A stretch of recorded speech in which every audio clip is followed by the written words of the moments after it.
Episode 3, Tom Jackson. Welcome to Gut Plus Science. Analytics about people. Insights for executives. Truth you can act on. A high-energy, fast-paced, results-oriented exchange featuring employee engagement evangelist and CEO, your host, Nikki Llewellyn. Welcome back to Gut Plus Science, the best podcast for America's greatest leaders. On this show, we talk people in the workplace, and how we as leaders can help employees make the greatest and most meaningful impact. I'm your host, Nikki Llewellyn. I have the honor of working alongside some of the best CEOs and presidents in our nation and collaborating with them to share their learning so that all of us can grow and thrive. So today we have a guest that reminds me of one of my very favorites, which is one of the greatest NFL coaches, Tony Dungy. And I spent some time looking up things about Tony Dungy, and I narrowed it down to a couple of quotes that I just love. The first is, "The secret to success is good leadership, and good leadership is all about making the lives of your team members or workers better." Another quote, "A good teacher is one who helps everyone earn an A." And here's the third one I like. "A good leader gets people to follow him because they want to, not because he makes them." I just love that. So I was thinking today, I love to open up with statistics or something just inspiring. And I was thinking about the guest that I have on the show today, and he made me think of Tony Dungy.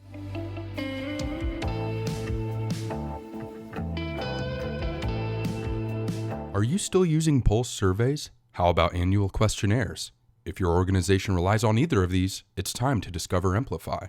Emplify has created a new way to measure employee engagement. It's where CEOs who want to know what's really happening within a workforce go, to get honest feedback, and to understand what needs to change for people to love their work. Companies that have used Emplify have increased productivity by as much as 30% in just 3 months.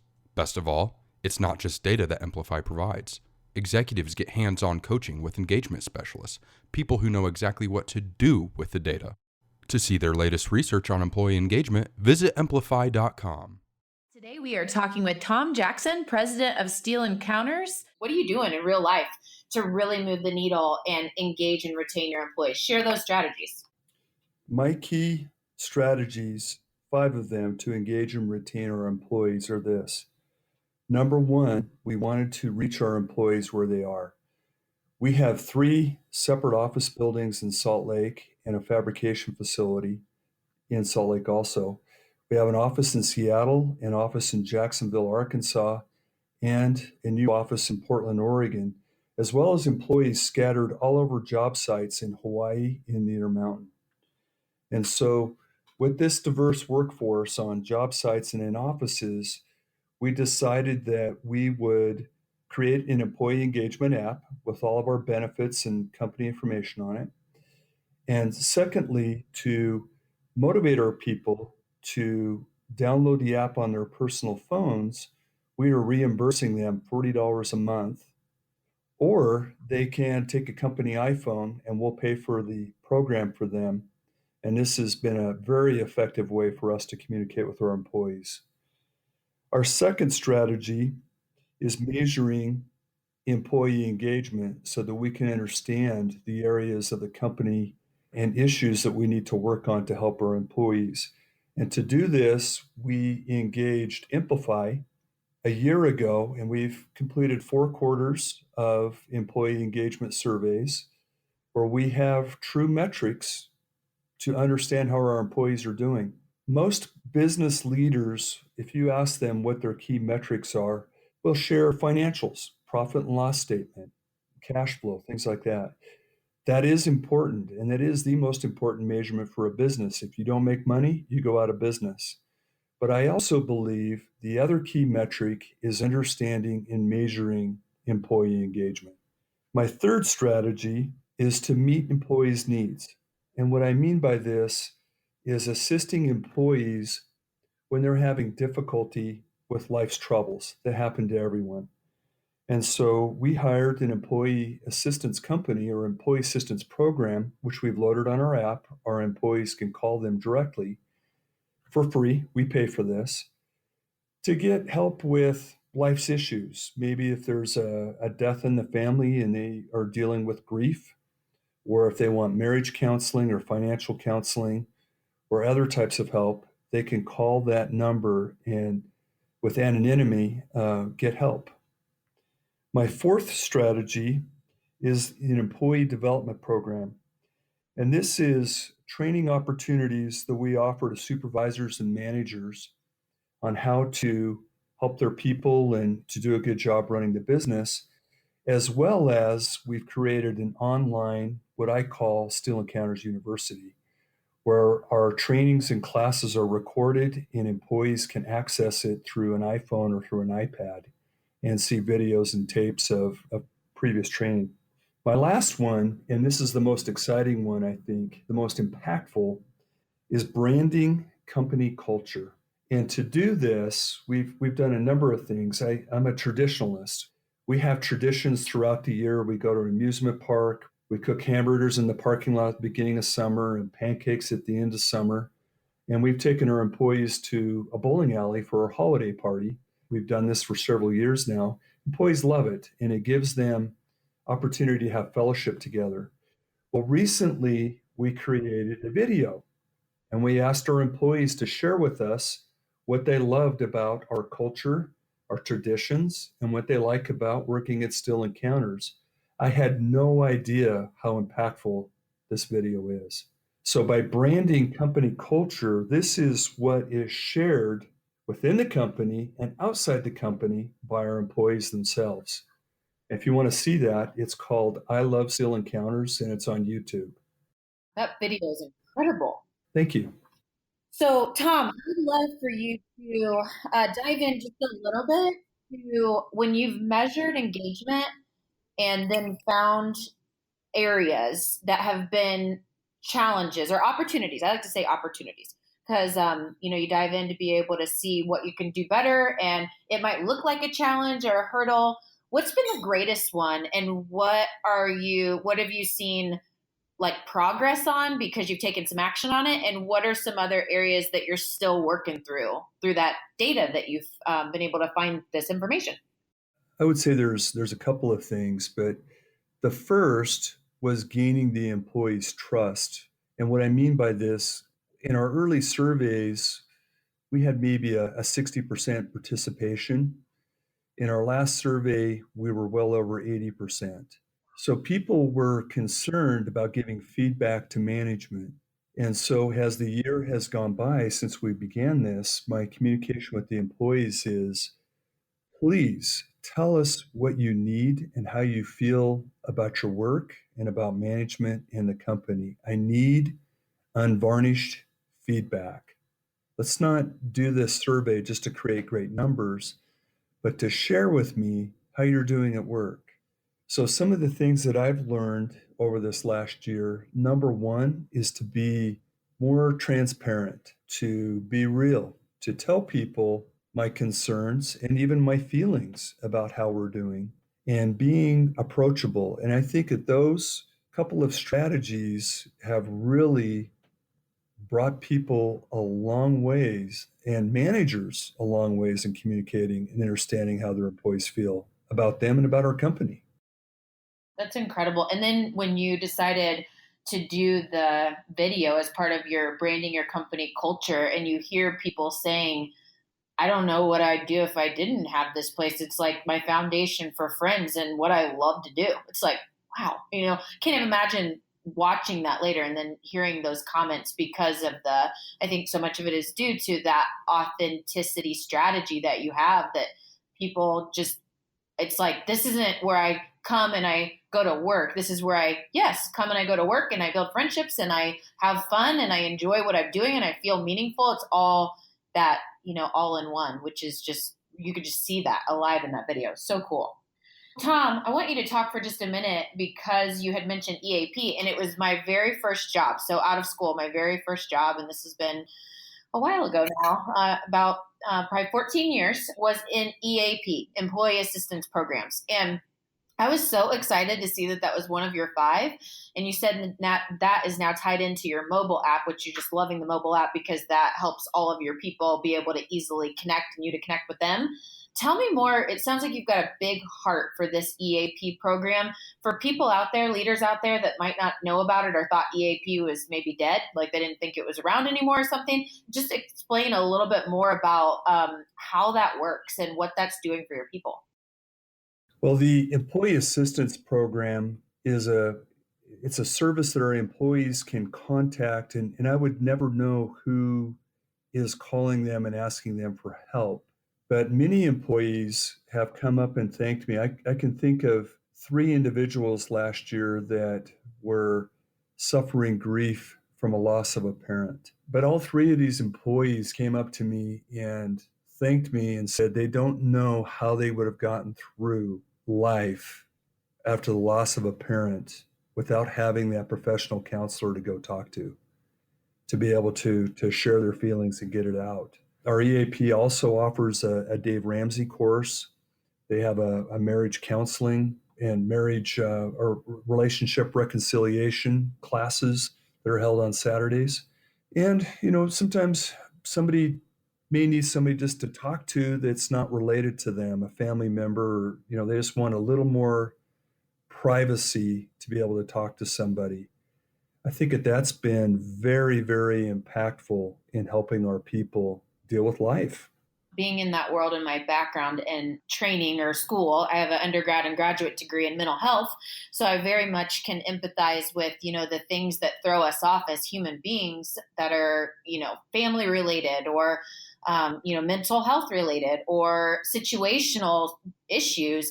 And, you even talked about in your presentation, the statistic about 70% of people being in a disengaged category or not engaged, in work. And I think a lot of times we put all of this emphasis on these are all very controllable things that, we can make our managers better, or we can make our culture better, or all these things. But where EAP is just so powerful is we have to realize that there are many spokes on the wheel that happen outside of the workplace that can affect that engagement. And I think it's something that is just so important as a leader to recognize. And just like you said, there's employees that have come up and thanked you for having that platform, because if they just called up, whatever number and said, I need to come in and do a session, it could be like $200, and people make decisions not to do it because it's expensive. And so I just think that the value of that, and you saying that EAP, employee assistance programs, are one of 5 of your keys to engaging your people is just, it just says a lot. I know a big piece for you, Tom, at Steel Encounters is developing your people. And you really believe in the growth and development of your employees. What are you reading right now personally, or what's a favorite book that you'd like to share with everybody? Well, there's a couple. Right now, I am reading Work Rules with Laszlo Block. I'm really enjoying that book. There's been some key things I've learned in there. And just recently, I read Radical Candor by Kim Scott.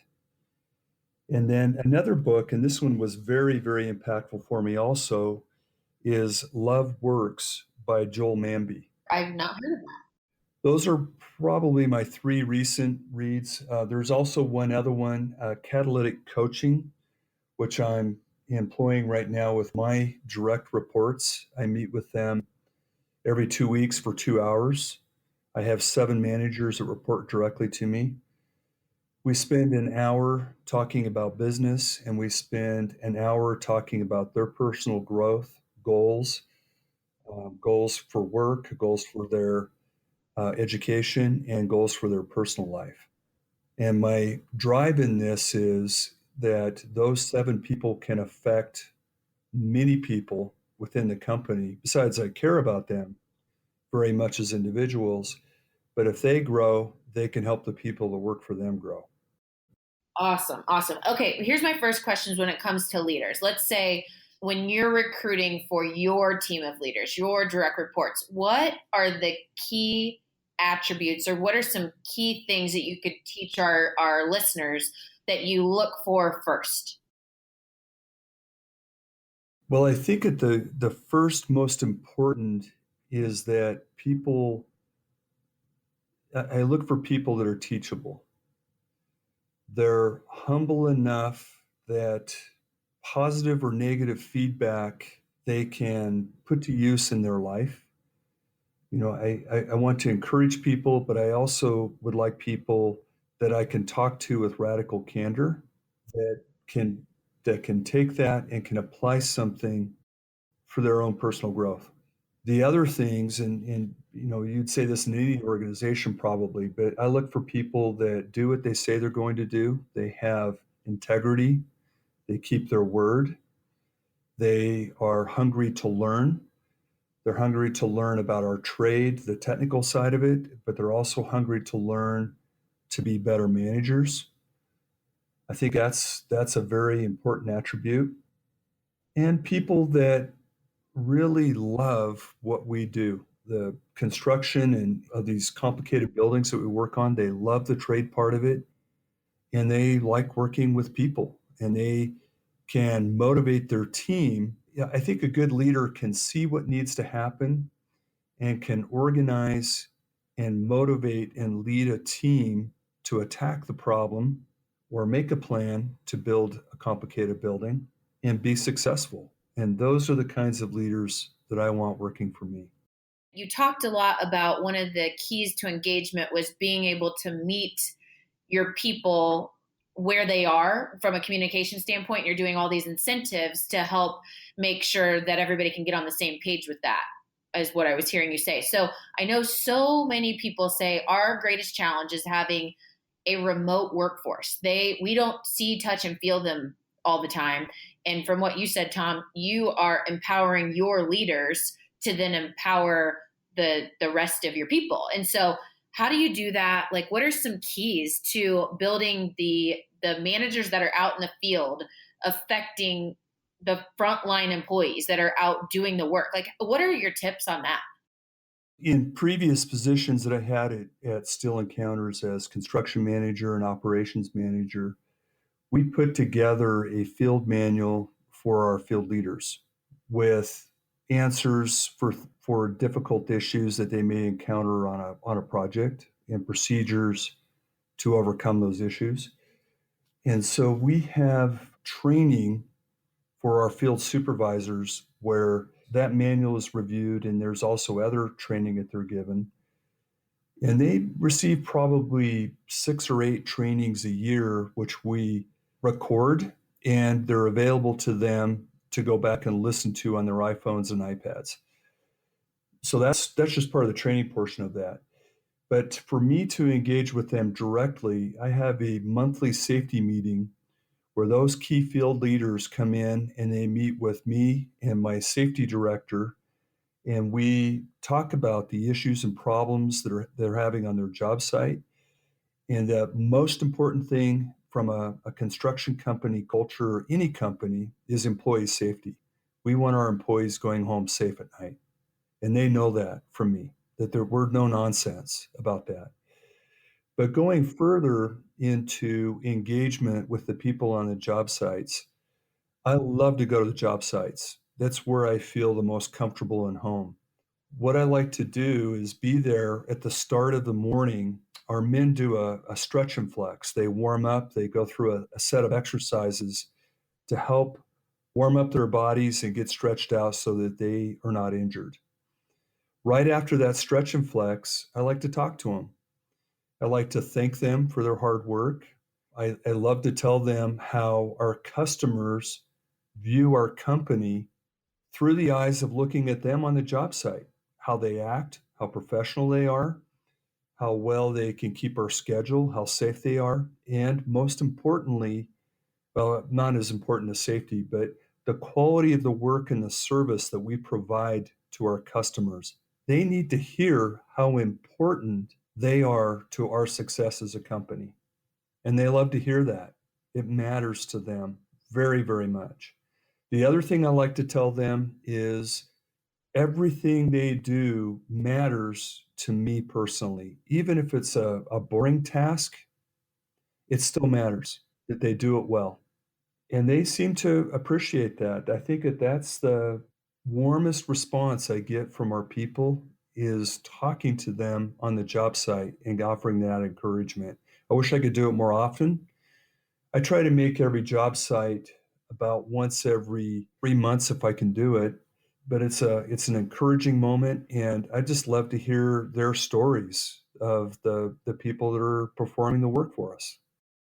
That is so great. And something that I believe so strongly in is the importance of helping all employees, no matter what role you play, to feel meaning in their work. I think the old school way of measuring happiness and throwing happiness factors like, here's a gift card or here's snacks or whatever, they're so temporary. You forget about them after you're hungry again. So the fact that the things that you're doing and visiting job sites and helping them understand the big picture of what their work is doing and saying thank you. I think people underestimate, especially in an executive level, how powerful that is. It is just so powerful because that they're talking about that at their dinner table. They're saying to their friends who are like, I haven't seen our CEO in like a year.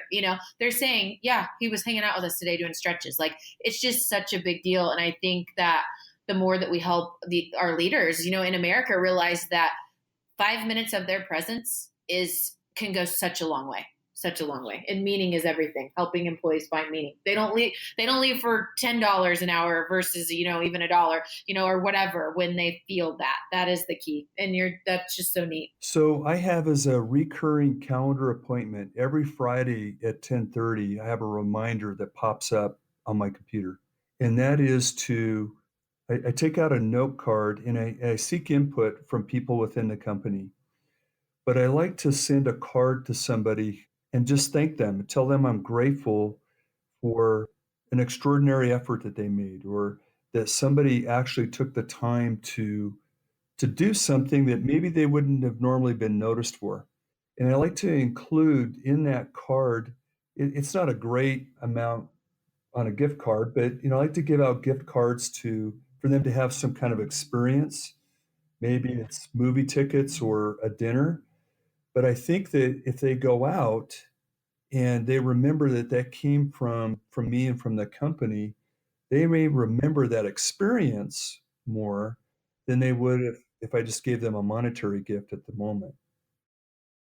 I so agree. I love that note card idea. And I will say, the note card, you could give someone $100 gift card and they will so value that $100 gift card and that dinner they have. But that note card with your written words on them, in my opinion, goes 10 times as far. So you packaging that bundle together, incredible. I mean, it's really making an impact. And so I think a lot of times we overlook that stuff. We're like, oh yeah, they could give it or take it. No, it really makes a big deal, big difference.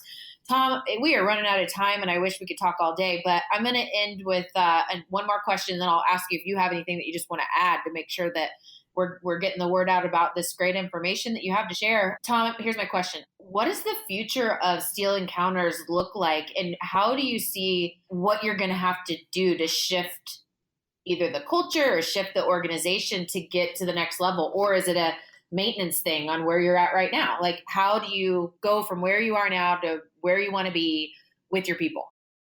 I think the key word to this is multiply. A CEO of a company can lead and does set the tone, but you need to impact and inspire the lives of the people you work with, especially people that are leaders. If I am successful in accomplishing that, in getting all of our leaders on board with this, it'll be a catalytic result that will continue on for years after I'm gone. That's my hope, is to have that kind of legacy. And so when I look to the future, I look to the future in 10, 15 years, I'll be retired and gone from this company. But if I can inspire and impact the lives of people now that can make a difference in other people's lives, then this great company culture will continue far into the future. When you think about culture, leadership, engagement, any key tips that we should add in there before we wrap up today's talk? I think that as leaders, we need to train ourselves to really reach out and understand people. I think that reading how somebody is doing and being able to know when to start asking questions or to maybe draw out from them if there's something that's concerning them or if they've got maybe a problem at home or some kind of stress. I think it is so important for us to be able to understand the people we work with and to be approachable by them and to really understand them. I think that is the most important thing in building a great culture.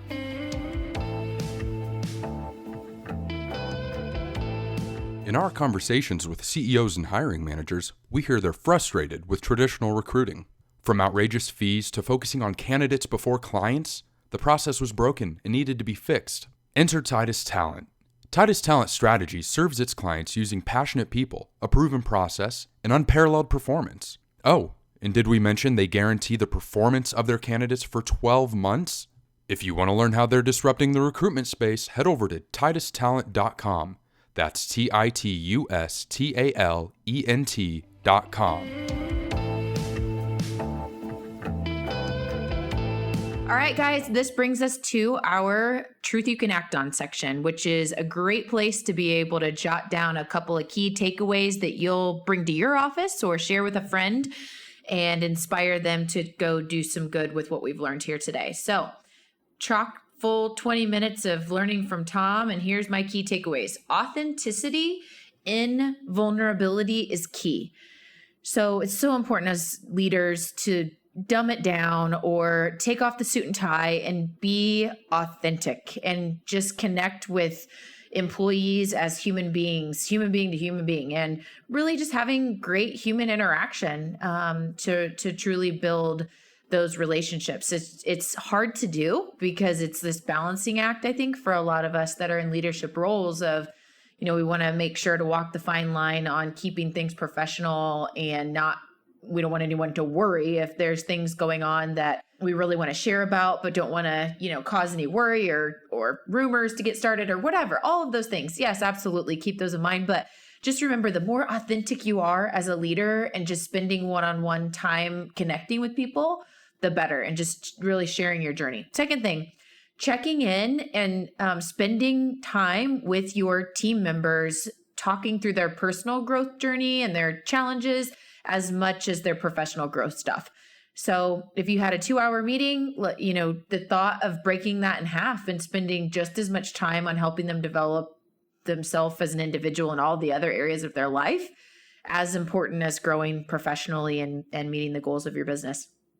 Third thing is the power of personal recognition, even in the littlest forms, make the greatest impact. So writing out a note on a note card, not even fancy, it can go such a long way because it's meaningful, it's authentic, it's real, and those words come from the heart of what you think about that person. So how to do more personal recognition with simple touches, with, kindness and love coming from your words, which is wonderful. And lastly, as a leader, especially for those of you that have many different job sites and many different shifts, it's so important to figure out how to be present on a quote unquote regular basis. A couple of times a year, spend time on second shift or third shift. As much as possible, go and see your people out in the field and go travel to new locations to see just outside of your office. So just a couple of key takeaways. I'm sure you got so much out of today's session, just like I did. I encourage you to take 1 or 2 of these ideas, take them back to your workplace and do something with them. We'll see you on the next show, Gut Plus Science. We just left the world a little bit better. Now go do something with it.